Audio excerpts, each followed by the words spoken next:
दुनिया से भाग रहा है या दुनिया के लिए भाग रहा है? सांस तो दोनों में फूल जाता है। दुनिया से भागो या दुनिया के लिए भागो। दुनिया की पहचान दुनिया में हो जाए तो इंसान सिर्फ अल्लाह का हो जाता है। इतना खुश नसीब नहीं हूं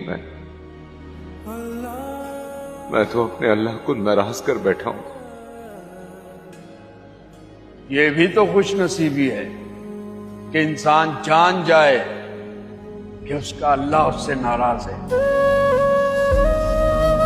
यहां तो हर आदमी अपनी अपनी दुनिया में मगन है। किसे फिक्र है कि उसका रब उससे नाराज है?